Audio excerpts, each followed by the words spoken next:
Another church father na mas kilala siya na tinatawag na apologist na si Justin Martyr. Siya po ay ipinanak na isang Gentile sa lugar ng Samaria about 114 AD at namatay siyang martyr for Christ sa Rome noong 165 AD kagaya ni Ignatius. Namatay bilang martyr. Pag sinabi isang martyr, namatay ka alang-alang sa loyalty mo kay Jesus. Hindi ka natakot na mamatay alang-alang sa iyong pagtatapat at faithfulness kay Jesus. Ganon din si Justin Martyr, kaya tinawag siyang martyr kasi matindi ang kanyang naranasan. Ganon din si Polycarp. No? At itong si Justin Martyr, may pinag-aralan to. At sabi nga sa kasaysayan, he studied various schools of philosophy before coming to learn of Jesus Christ. Biruin mo. Philosopher si Justin Martyr. Marami siya pinag-aralan ng mga philosophy. In fact, ang tawag sa kanya ay apologist, early apologist o defender ng Christian faith. Yung unang-una niyang sulat, ang pamagat ay The First Apology to Antonius Pius. Sino si Antonius Pius? At bakit tinawag nitong apology to Antonius Pius? Dahil ba may kasalanan siya kaya nag-apology? Hindi, apology po ni Justin Martyr ito in a sense na dinidefend ni Justin Martyr ang Christianity against Antonius Pius na galit at nagpe-persecute sa mga Kristiyano na noong bandang 130 hanggang 161 AD. No? In-explain dito sa libro ni Justin Martyr na ito at sulat niya kay Antonius Pius kung bakit ang Christian ay dapat hindi usigin at hindi na dapat i-persecute. O kaya patayin ang mga Kristiyano dahil lamang sila Kristiyano. Yan ang problema ng Christians that time. No? To explain Christianity kay Antonius Pius, sabi niya, kinokot niya yung four gospel, no? Matthew, Mark, Luke, and John, pati Old Testament, para i-prove niya at meron siyang reference na lahat ng mga ginagawa ni Jesus at ng mga early Christians ay approve at fulfillment ng prophecy na nakasulat sa Old Testament. No? At bilang bahagi ng kanyang paliwanag, pinaliwanag din ni Justin Martyr kay Antonius Pius yung paano sila mag-activity nila, how to worship God, paano sila nagsisimba, ba't sila nag-gather. No? It is for worship. At ito nga, sabi dito ni Justin Martyr sa kanyang first apology kay Antonius Pius sa page 185, sabi niya, and on the day called Sunday, all who live in cities or in the country gathered together to one place, and the memoirs of the apostles and the writings of the prophets are read as long as time permits. Then the reader has ceased. The president verbally instructs and exhorts to the imitation of these good things.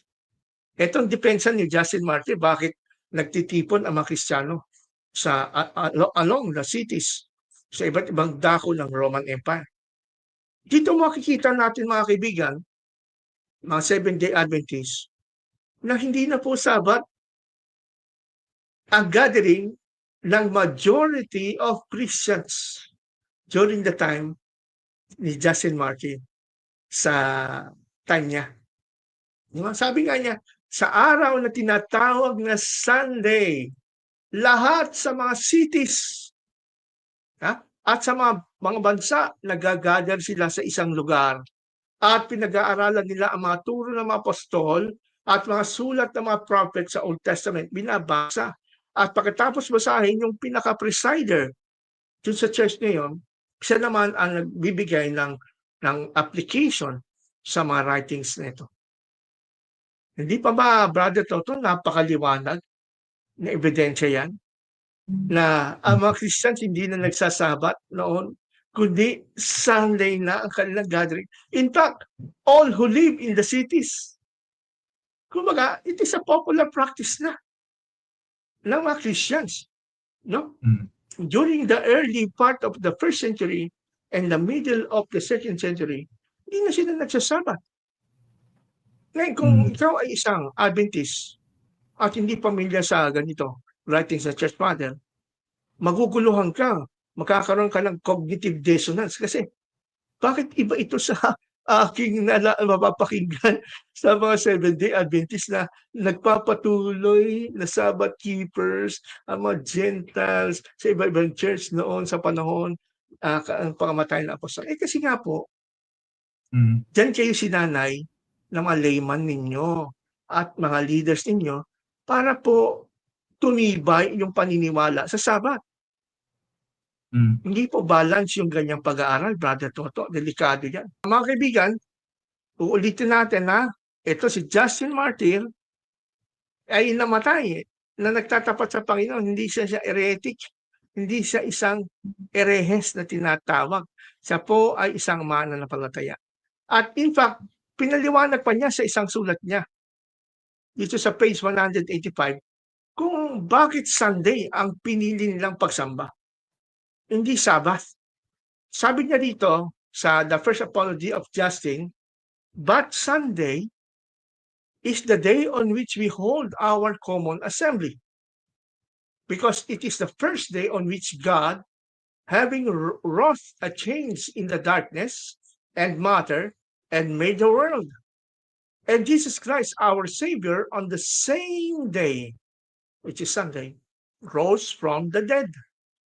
For he was crucified on the day before that of Saturn or Saturday, and on the day after that of Saturn, which is the day of the sun, having appeared to his apostles and disciples, he taught them these things, which we have submitted to you also for your consideration.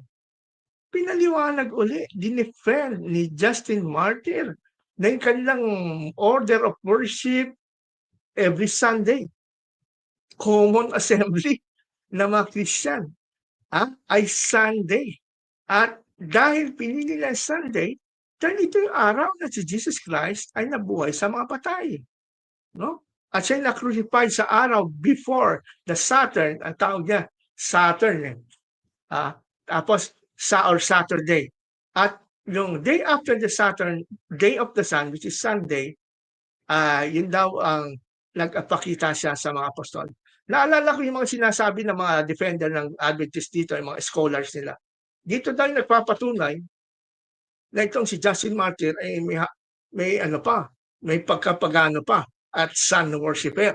Kasi ang tawag daw niya sa Sunday ay Day of the Sun. Day of the Sun. At ang tawag niya sa Saturday ay Day of Saturn. Remember, natural lang ito'y sasabihin ni Justin Martyr kasi nga, he was born a Gentile. At bilang Gentile, lumaki siya sa kultura ng mga Gentile. Ang tawag niya sa araw ng Sunday, Saturday, hindi kagaya sa panahon natin na modern times. Kasi modern times lang natin yung natawag na Saturday at Sunday. But there's nothing wrong with that. Ang importante dyan, naniniwala siya si Jesus Christ namatay on the day before the Saturn day at nabuhay sa time ng Day of the Sun, which is equivalent to our day, word today na Sunday. Sunday din lang ang nag-hold. Terminology. Ano lang yan? Terminology nila nung panahon nila. Nung panahon nila. But pero it doesn't mean na pagan pa rin siya. Correct. Ngayon, accepted na yan kasi nga, yan yung calendar na ginagamit natin. Yes, Sunday. Hindi na natin tinatawag Day of Saturn ng Sabado. Hindi Day of Saturn. No? Kaya nga, pagka mayroong nagsasabi sa sharing namin na ang mga Sunday keepers daw ay practicing the worship of the sun, kinokorek ko naman. Sinasabi ko, paano na lang yung Saturn's Day? Day, ibig sabihin ng mga Seventh-day Adventists is worshiping Saturn. So sabi ko, let's be fair. Let's open our eyes and use our critical thinking na siyempre, di ba, when we interpret, titignan natin yung historical background, yung mga characters involved, ano yung genre, tapos ang daming mga i-consider eh. Kaya nga ako, natutuwa ako sa panahon ngayon kasi even the lay people, kung talagang masipag silang mag-aral, matututo sila sa tamang interpretation ng Bible. Kung itutuloy natin tong sinasabi ni Justin Martyr, meron naman siyang na-encounter na isang Hudyo, isang scholar magaling.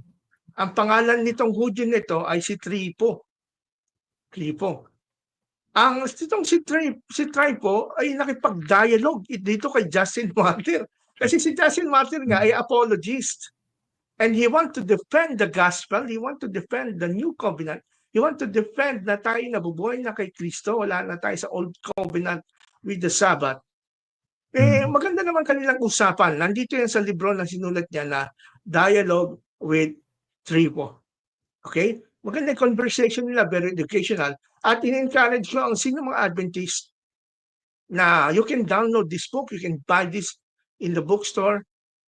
At available po ito sa language natin sa English. Dialogue with Trypho. Kasi po, dito po makikita sa discussion ni Justin Martyr at si Trypho na isang Jew na pinagtatanggol niya ang Sabbath, the Old Covenant, Old Testament law, na ang dahilan kung bakit nagkaroon sila ng dialogue, Brother Toto, ay parang sa mga Adventist din. Kung meron man po na ancestor ang mga Adventist during the time of Justin, ito yung walang iba kundi itong si Jewish na si Trypho na nakadialog ni Justin. Kasi si Trypho, gusto niya si Justin Martyr ay kanya pong mahikayat na mag-keep din ng Law of Moses, mag-keep ng Ten Commandments, mag-keep ng Sabbath. Pero nung binasa ko itong dialogue nila in short, no, sa maikli, at ito i-share natin sa maikli, makikita nyo na talagang yung theory at mga assumption ng mga Seventh-day Adventists ngayon sa panahon natin ay nag-i-exist na noon. Pero hindi sa theory ng mga Christians, kundi theory ng mga Jewish na Mahudyo na Christian na ini-insist pa rin ang pag-keep ng Law of Moses. So, babasahin nga natin, for example, itong tanong ni Justin Martyr kay Trypho.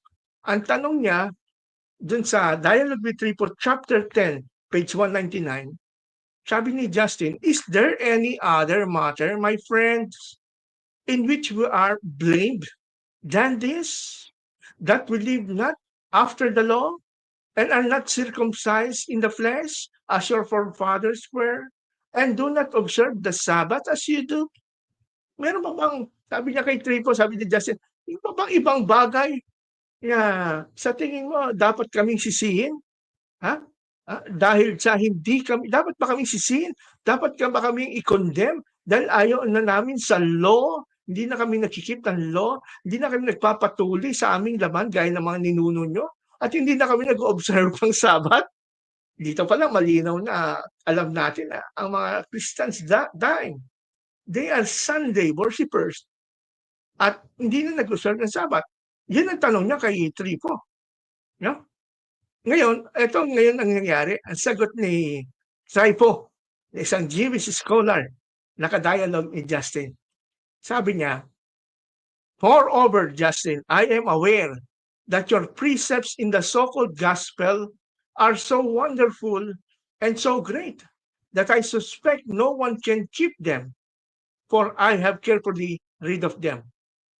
Si Trypho pala, binasa pala niya yung gospel, yung New Testament. Bilang isang Hudyo, sabi niya, napakaganda ng sinasabi doon sa gospel, na so-called gospel, at mga turo doon, yung mga tinuturo at mga inuutos. Pero sa tingin ko, wala rin makakagawa dyan. Kaya mga Christian, hindi rin masusunod dyan. But this is what we are most at a loss about. That you, Justin, professing to be pious and supposing yourself better than others, are not in any particular separate from them, and do not alter your mode of living from the nations. Huwag kang mahawa sa mga hentil. Yung pamumuhay nila, huwag mong gayahin. In that you observe no festival, no Sabbaths, and do not have the ritual of circumcision. And further, resting your hope on a man that was crucified, you yet expect to obtain some good things from God while you are not obey His commandments. It rings a bell, parang ito yung argumento na naririnig natin sa mga Seventh-day Adventists ngayon. Sinisisi na itong Tripo, parang sinasabi niya, New Testament hindi na masunod. In fact, kagaya ka lang, wala kang pinag-iba sa mga taga-sanlibutan, ng mga pagans, kasi hindi ka nag-o-observe ng festival, hindi ka nag-o-observe ng Sabat, hindi ka nangingilan ng Sabat, wala kang circumcision, at nakasalalay ang iyong pag-asa sa isang taong napako sa cross. Si Jesus Christ. Para sa mga Hudyo, kasi si Jesus Christ, isa lang siyang sorcerer na pinako sa cross. Kaya nga sinigaw nila, crucify him. Hindi sila niniwala na siya ang Masaya. Pero tapos ngayon, sabi ni Tripo, tapos ngayon mag-expect ka ng blessing galing sa Diyos? Samantalang hindi mo nun ino-obey at pino-obey yung kanyang commandments? It rings a bell, Brother Toto, no? Kung meron man na mga ancestor ang Seventh-day Adventist ngayon, hindi galing sa mga disciples ng apostle, hindi sa mga church fathers, kundi sa kalaban ng Christianity. Kagaya nga nito, isang Hudyo, si Tripo, na dahil hindi nag-open sa commandments, itong si Justin, dahil meron siyang law, the law of Christ. So tingin nitong si Tripo, criminal siya. Katulad siya ng mga pagans. Dahil wala, para kay Justin Martin, wala nang 10 commandments. Kaya, okay, pwede siyang pumatay, pwede niyang gawin lahat. Parang yan na naririnig na natin ngayon sa mga Seventh-day Adventists, hindi po ba? Kaya sabi niya, have you not read that the soul shall be cut off from his people who shall not have circumcised on the 8th day? And this has been ordained for strangers and for slaves equally. Sabi ni Tripo, kay Justin, yung mo ba alam na mga lumalabag sa kautusan, kagaya ng circumcision, ay kinakat off, pinuputol sa bahay ng Diyos. Ang utos na ito ay para sa lahat ng tao. Kaya akalungkot, merong Sabbath keepers noon, pero hindi mga Christians. Ang Sabbath keepers noon ay mga Jew na kagaya ni Tripo, na nakipag-diskusyon at dinefend. Remember, dinefend ni Justin na isang Sunday worshiper. Ang Christianity, kaya nga siyang well-known apologist during that pre-Nicene church fathers. Sana maintindihan ito ng mga kaibigan nating Adventists. Hindi puro lang kayo assumption, puro maganda lang feeling nyo kasi you are saved. Hindi ganun sapat ang katotohanan. Wala pong basis ang inyong assumption. Dahil dito sa kasaysayan, pinakikita natin na ang mga Christians, hindi na sila all over the city, sabi nga ni Justin, nagkikip ng Sabat. Ang nagkikip ng Sabat, itong kausap na Hudyo at nag-i-insist kay Justin at nagko-convert, gusto i-convert si Justin Martyr na mag-keep ng Sabat at mga commandments. Ngayon, sagot ni Justin. Maganda yung sagot ni Justin dito. Although si Justin naman, bilang Kristiyano at defender ng Christian faith, ay sabi niya doon kay Tripo, naniniwala ko doon sa Diyos ni Abraham, Diyos ni Isaac, at Diyos ni Jacob. Naniniwala din ako na niligtas ng Diyos ang Israel out of Egypt. At naniniwala din ako na binigyan sila ng law, pero hindi yan ang final law. Sa ngayon, sa panahon natin. Hindi yan ang final, hindi yan ang kautusan sa panahon natin. Meron pang greater than the law of Moses. Itong sabi ni Justin, di ba? For the law promulgated on Horeb is now old. Yung kautusan binigay sa Horeb, luma na yan and belongs to yourselves alone. Para lang sa inyo, mga Israelita, mga Hudyo. But this is for all universally. Yung sinasabi kong greater law ay pang-universal. Yung law sa Horeb, para sa inyo lang, na mga Jews. Now, law placed against law has abrogated that which is before it. Abrogated na yung law sa Horeb.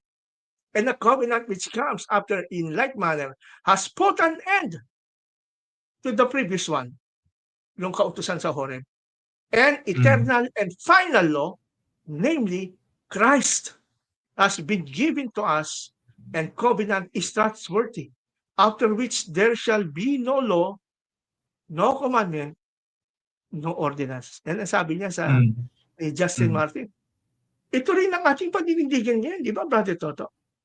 Ito rin Correct, sinasabi natin. Sa ating, ito Yung- yung sinasabi natin, bago lang na araw, panahon pa Hindi, ng mga early yung disciples. yung nangyari kasi noon, nangyayari ngayon ulit kasi nga sa akin nung early church, understandably kasi nagta-transition, may friction between the Jewish converts at saka yung mga Gentile converts. And that's why si Paul namagitan yan na pinaliwanag niya. Pagka nabasa nga natin yung Book of Romans, dun tayo na bibigyan ng paliwanag tungkol nga doon sa sitwasyon na nagta-transition. Ang Christianity, lalo na noon, first to the Jews and then to the Gentiles, ngayon, one in Christ na. So wala na yung dividing wall, yung mga practices.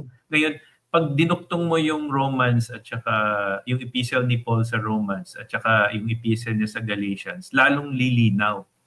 Ngayon, ang problem is, yun nga, dumating yung 1844, tapos na sinusubukang ibalik ulit yung friction na yun. Kasi nga, generally, yung mga iba-ibang denominations, evangelicals, Pentecostals, born-agains, at saka, yun nga, all Christian beliefs, they have agreement yung when it comes to essential, yung salvation is only by grace alone, faith alone, Christ alone. Kaso, nung pumasok ang Adventism, so para maipilit yung uniqueness, yung kanilang claim of being the remnant, at saka yun ngang being a peculiar people, this old thing that Justin Martyr is saying to Trypho was revived. United na kasi grace through faith. I'm talking about yung Reformers and the Protestants and yun nga, evangelicals generally. So they all belong to the house or the Church of Christ, invisible Church of Christ, as invisible one, church. united, Amen. One Lord, one baptism, one Spirit, yung one salvation through Christ. Kaso ito na ngayon, may nagtayo ng ibang bahay. And then, wala siya dun sa isang bahay na maraming kwarto na nagkakasundo sila, pero iba-iba lang yung kwarto nila. So may Baptist, Methodist, Evangelical, born again, Pentecostal. Pero yung Adventist andito sa labas. Kasama niya yung iba ring mga sariling bahay. May nagtayo ng mga sa sariling bahay na hindi nag-unite doon sa pinaka-general view. Kaya nga, pag napag-aralan yung early fathers, yung mga writings nila, mayroong discomfort or awkwardness ang mga Seventh-day Adventists. Kasi may suspicion kaagad. Suspicion na hindi Roman Catholic yung mga kinupo. Yes. Not I mean, that's why maganda yung explanation yung kanina. Palang mali na. Hindi yan Roman Catholic. That's the Catholic when it comes to yun ngang ante-Nicene. The small yung sinabi nyo, in-explain nyo, ante-Nicene. Na that was already the belief that it's the universal church. Iba-iba lang yung paniniwala when it comes to the minor and the practices, but in general, pagkadating sa, you call that soteriology, no, yung salvation. Kaya mapapansin din natin, Brother Toto, sa mga sulat ng mga binasa natin, ay laghanap na noon ang Sunday worship sa mga Christian. Correct. Diba? In all cities, laghanap na kaysa mga Christian na nagsasabat, which is konti lang, mamaya malalaman natin. Kaya nga sabi ko, praise the Lord, hindi tayo naliligaw, Brother Toto. Hindi tayo naliligaw kasi sinunod lang nila yung turo ng mga apostol at examples ng mga apostles. na gaya ng ating tinalakay last time. Ito pa yung isang magandang argumento ni Justin Martyr laban kay Tripo na representative ng Seventh-day Adventist sa panahon ni Justin. Sabi niya, if there was no need of circumcision before Abraham, all of the observance of Sabbaths, of feasts and sacrifices before Moses, no more need is there of them now. After that, according to the will of God, Jesus Christ, the Son of God, has been born without sin of a virgin sprung from the stock of Abraham. Kung si Abraham wala pang circumcision, wala pang sacrifices, inaccept siya ng Panginoon. Paano ni Moses, wala pang sacrifice, inaccept siya ng Panginoon. What more ngayon? Hindi din natin kailangan yan, circumcision, observance ng Sabbath, at yung mga festivals na yan. In fact, sabi niya, ito yung maganda talagang makikita natin na yung righteousness by faith alone, apart from the law, hindi kasama law keeping, ituro na ng mga early church fathers noon. Sabi ng Justin Martyr, sa chapter 23, page 206, for when Abraham was in uncircumcision, he was justified and blessed because of the faith he reposed in God. As the scripture tells, a scripture basis. Moreover, the scripture and the facts themselves compel us to admit that he received circumcision for a sign and not for righteousness. Ibig sabihin, Justin Martyr, naging righteous si Abraham before he circumcised. Bago siya magpatuli, siya po ay righteous na because of his faith. Wala siyang kinip na law. Yun din po ang ating sinasabi hanggang ngayon. Pero ang mga Adventist, hindi sila pinagtatanggol ni Justin Martyr. Ang kakampi ng mga Seventh-day Adventist, itong Jew na ka-dialogue ni Tripo. Hindi pa ba mga kaibigan? Makita niyo pagkakaiba. Kaya ang sabi ni Justin Martyr, but if Tripo, some of your race who say they believe in this Christ, compel those Gentiles who believe in this Christ to live in all respect according to the law given by Moses, or choose not to associate so intimately with them, I, in like manner, do not approve them. Okay? Ano ibig sabihin dito ni Justin Martyr? Sabi niya kay Tripo, may mga ibang kasamahan ka sa Judaism na tumanggap kay Jesus Christ bilang Messiah. Kaya lang, nung sila ay tumanggap, they live according to, hindi na nila pinilit. Hindi nila pinilit, iba, na makipag-associate pa. Kaya sabi niya, hindi na kinocompel. May mga kasamahan ka na naging Christian din, kagaya ko, sabi ni Justin. Kinocompel nila. Inoobliga nila. Ang mga Gentiles na kagaya ko, na namumuhay kay Kristo, na dapat sumunod sa kautusan. At yun po, sabi ni Justin, yun ang inaayawan ko.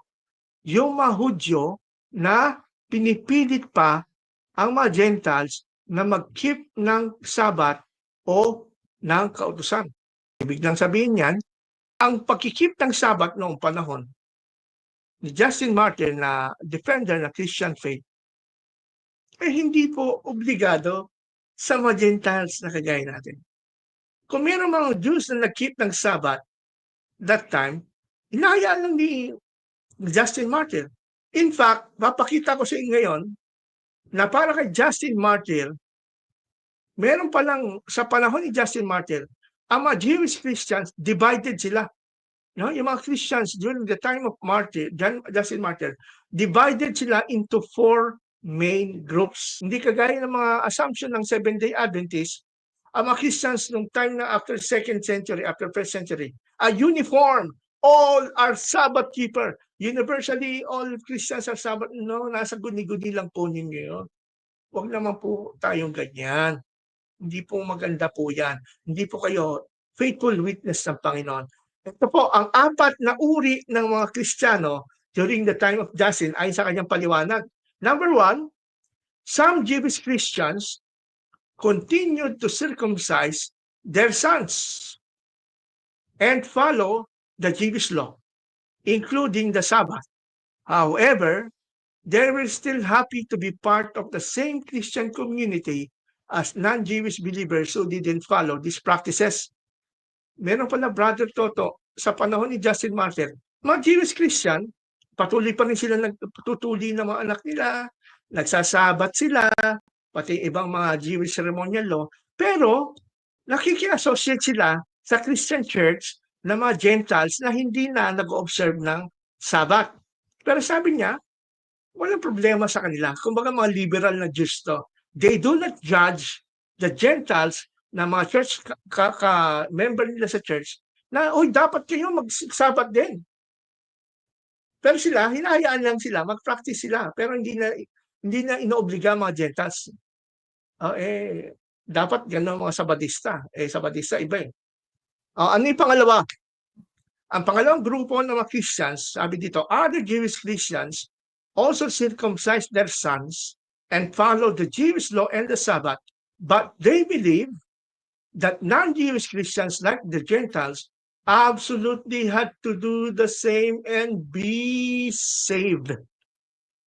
Para maligtas raw itong mga Gentile Christian, kailangan din mag-circumcise, mag-keep ng kautusan at ng Sabbath para sa ganon sila ay maligtas. Nakikita ko, Brother Toto, dito sa number 2, Jewish Christian, napapaloob ang mga Seventh-day Adventists ngayon. Hindi sa number 1. Sa number 1, yan yung sumusunod sa sinasabi ni Paul, may nagpapahalaga sa isang araw, ngayon nagpapahalaga sa lahat ng araw, bawat isa ay magpasya sa kanyang sariling pag-iisip. Kumbaga, dahil sa Hudyo sila, napamahal na sila sa Sabat, sila na lang nagkikip individually, pero hindi nila ginagamit na i-judge para ang ibang mga Gentiles. Di ba? Kaya yung sinasabi mo, Brother Toto, dahil yung sinasabi mo na paulit-ulit na, sinasabi natin na, kung gusto nyo magsabat, magsabat kayo. Pero huwag nyo pilitin yung mga Kristiyanong hindi na nagsasabat at i-condemn sila at takutin na mark of the beast. Walang ganon. Kaya number 2, napapauwi sila. Yung number 1 kasi, yung if I were to relate it in today's context, ito yung mga Messianic Jews na nagko-convert to Christianity who live in Israel. Parang respect nila sa kultura nila. Kaya, especially those who live in Israel. And they still keep itong mga practices nila as cultural. Na talagang, like yung, di ba, Feast of the Pentecost is going to be celebrated. Yes.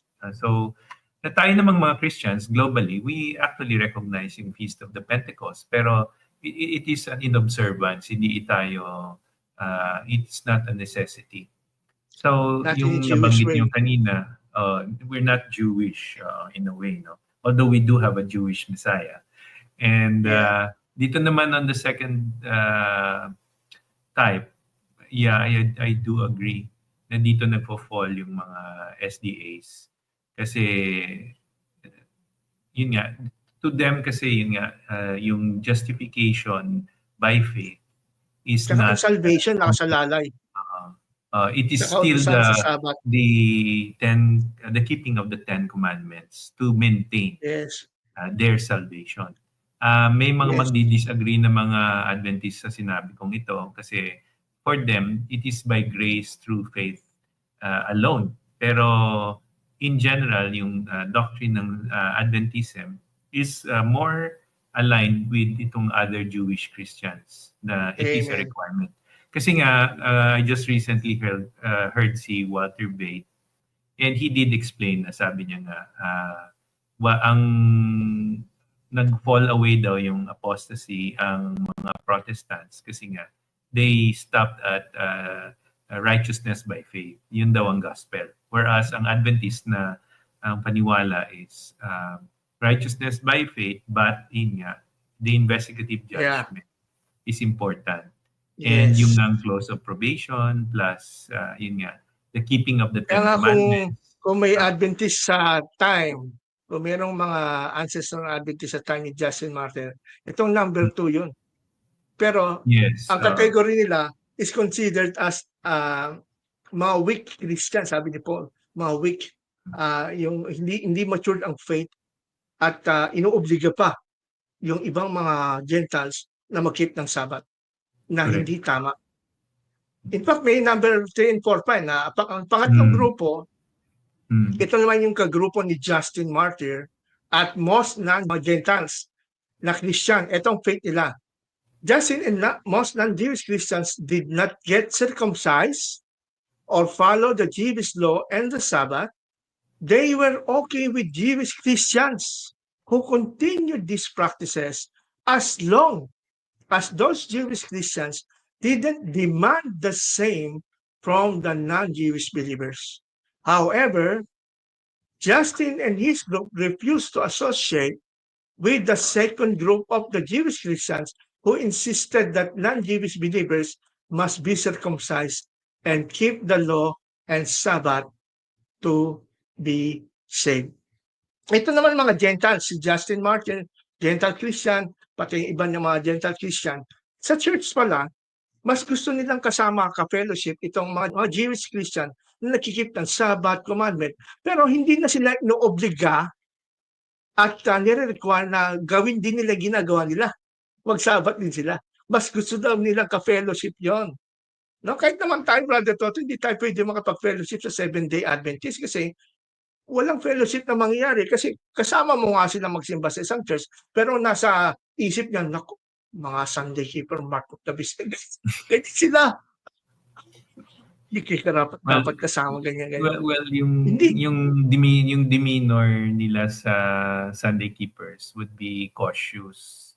Kasi nga, part of the teaching of the church is that a day will come when these people who are apostate nga, tayo yung mga apostates, will actually betray them and isusuplong natin sila or we will be part of the persecution Condemn force. na tayo, kumbaga. Yeah, well, they consider tayo, as in front is friends, pero at the back of their mind, unconsciously or consciously, ano tayo, enemies. Kasi nga, pagdating yung araw, kaya nga it's really awkward discussion when it comes to the Sunday law. Kasi at the back of the minds of an Adventist, and I must admit, ganyan din ako dati. Ang kausap ko, most of my Catholic, Roman Catholic friends, at the back of my mind, na ito yung magpe-persecute sa akin pagdating ng Sunday law. And sila yung, they will put me to trial or whatever. Kaso, yun nga, as the years went by, nagkaroon ako ng, yun nga, doubt of saying na, will this really happen? And after going through real Bible study, which some disagreed sa akin from my Adventist friends, nakita ko nga yung other side of the coin. Kasi, I was so exclusive doon sa materials ng Adventism na I did not give myself a chance to listen. Ano naman yung side ng kabila, di ba? So I was tremendously biased. Kaya nga tayong dalawa, when we say that bakit tinatanong nga tayo kuminsan, bakit kayo nakikialam pa sa aming mga Adventist, umalis na kayo? It's because we are so concerned na we have seen both sides and we now understand there is a big gap doon sa understanding ng Adventism when it comes to salvation. And a lot of our friends, I'm really sad na they don't know what salvation by grace through faith means. And they have a different interpretation of what righteousness by faith is. Kasi when it comes to sin, ang pagkaintindi ng most Adventists ay sin is an act. Transgression of the law. Transgression, an act. Pero ang concern talaga ni God is attitude. Kasi nga yung sin nature ang deadly. Kasi sabi nga, if your sin nature is not addressed, your act will always be of your sin nature. Kaya nga, ang sabi ni Jesus Christ, imagine Jesus Christ talking to a rabbi, a ruler of the Jewish nation, si Nicodemus, on John chapter 3. Sabi niya, you're a rabbi, you should know all these things about righteousness. Oo And nga. then he went straight to the point. Sabi niya, unless a man be born of water and spirit, he cannot enter the kingdom of heaven. Yes. So even this person who's supposed to know righteousness considered sin to be an act rather than an attitude. So when Jesus said you need to be born again, he could not connect what born again meant because he was thinking Oo. on the physical aspect of his Yes. righteousness. Kaya nga ngayon, I would like to connect your topic about itong types of Christians is that the Adventism is teaching that kind of salvation. That your act is actually what's going to bring you to hell. Sabi ko, no, it's your attitude because the fruit of the Spirit is a conversion from, being in the flesh, you have now born in the Spirit. Now, if that does not happen in your life, kung hindi yan mangyayari sa buhay mo na ma-born again ka, even if you are Yes. keeping the 10 Commandments, you still fall short of the glory of God, which is exactly Amen. kung ano yung pinapaliwanag ni Apostle Paul sa Romans chapter 3, chapter 4, chapter 5. Sinasabi niya. And then he was so detailed enough to go and use Abraham as an example. And today, Amen. we see a lot of people doon sa ating friends sa Adventism fall in the category of type number 2. So that's Yes. how I view it. At ang totoo niyan, yan nga yung nire-rebuke the Apostle Paul, no? Sabi niya dito sa Colossians 2:16, no? Therefore, don't let anyone judge you in regard to food, drink, or in a matter of festival, new moon, or a Sabbath.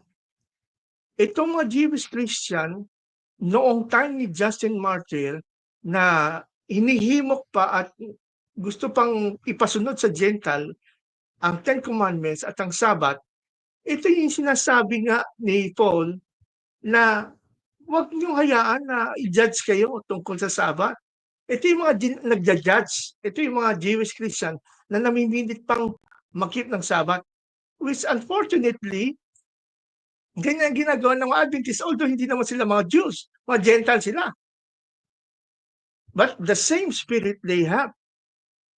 So yung sinasabi ni Paul sa Colossians 2:16, na don't let anyone judge you about the Sabbath day. Ito po ay pinagpipray natin na sana ma-realize ng mga Adventists na sila ang sinasabihan dito ni Paul. Pati yung mga early Jewish Christians. Na sana wag silang tumunod doon. At sa panghuli, yung huling grupo ay Gentiles din. A small group of non-Jewish Christians, mga Gentile Christians, who wouldn't associate with the Jewish Christians who continued to be circumcised and keep the law and the Sabbath, even if those Jewish Christians didn't try to force non-Jewish believers to do the same, and Justin disagreed with the strict view. So, in summary, dalawang klase pala ng Jewish Christian ng time ni Justin. Isang Jewish Christian na extreme, na pati mga Gentile inire-require mag-keep ng Sabbath, kagaya ng mga Seventh-day Adventist ngayon. Meron din palang mga Jewish Christians din na patuloy pa sila bilang Jew, patuloy sila nagsasabat, pero hindi nila nire-require ang mga Gentiles. Yan ang gustong samahan nila Justin Martyr at mga fellow Christian. Kasi walang conflict pagka ganon. No?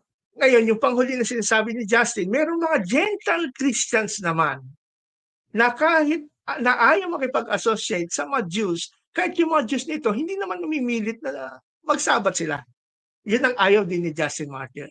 Dalawa yung ayaw ni Justin Martyr. Ayaw niya samahan yung mga Jews na naghihikayat ng mga Gentiles ay magsabat, at yung mga Gentiles na ayaw makipag-fellowship sa mga Jews kahit na hindi naman sila namimilit na ang Gentiles ay magsabat din. Nakita mo yung problema sa time ni Justin. May mga nagsasabat nun, pero hindi na mga Christians.